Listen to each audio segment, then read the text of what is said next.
What I'd like to do, I'd like to share a little story here with you. It's a very tender story. It was sent to me by someone who sends me beautiful things in the mail. And I call it the Teddy story. And I'd like to read this to you, if I can do it without tearing up. And this story illustrates this as well as anything I've ever seen.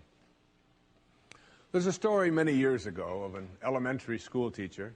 Her name was Mrs. Thompson.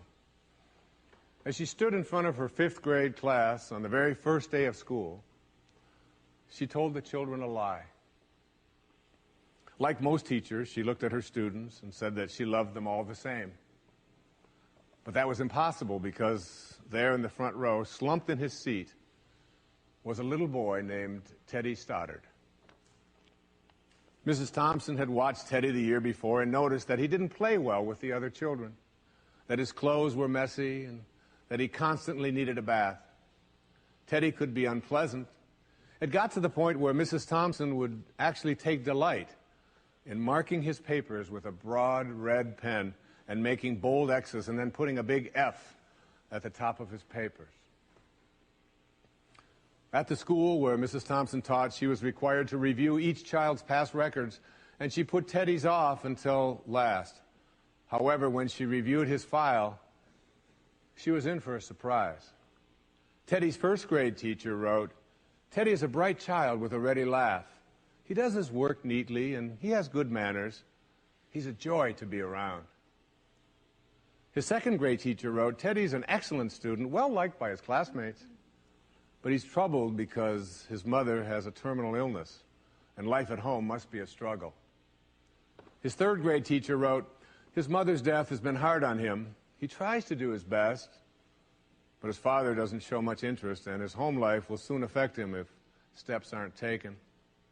Teddy's 4th grade teacher wrote, "Teddy's withdrawn and doesn't show up much interest in school.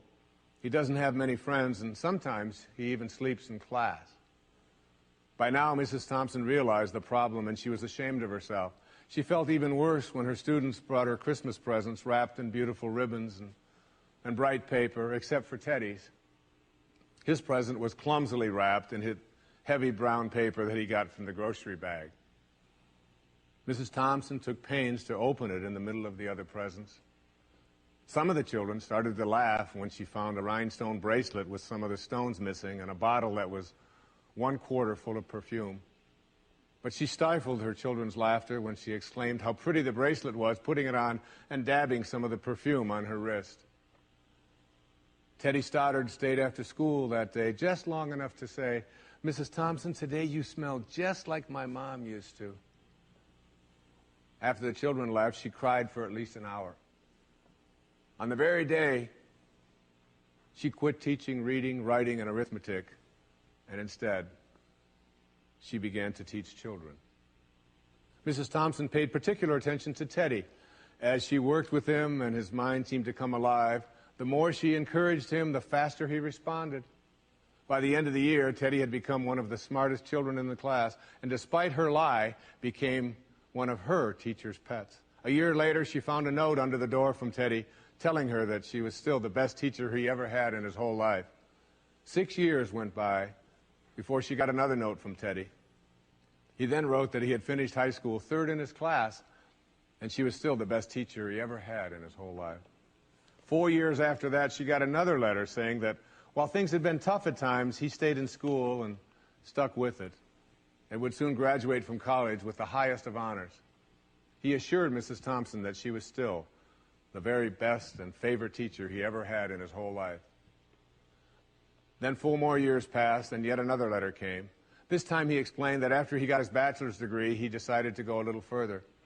The letter explained that she was still the best and favorite teacher he ever had, but now his name was a little longer. The letter was signed Theodore F. Stoddard, M.D. But the story doesn't end there. You see, there was yet another letter that spring. Teddy said he'd met this girl and was going to be married. He explained that his father had died a couple of years ago, and he was wondering if Mrs. Thompson might agree to sit in the place at the wedding that was usually reserved for the mother of the groom. Of course, Mrs. Thompson did, and guess what? She wore that bracelet, the one with the several rhinestones missing. And she made sure she was wearing the perfume that Teddy remembered his mother wearing on their last Christmas together. They hugged each other, and Dr. Stoddard whispered in Mrs. Thompson's ear, "Thank you so much for making me feel important and showing me that I could make a difference." Mrs. Thompson came with tears in her eyes and whispered back, "Teddy, you have it all wrong. You were the one who taught me that I could make a difference. I didn't know how to teach until I met you." Isn't that a beautiful story? Yeah.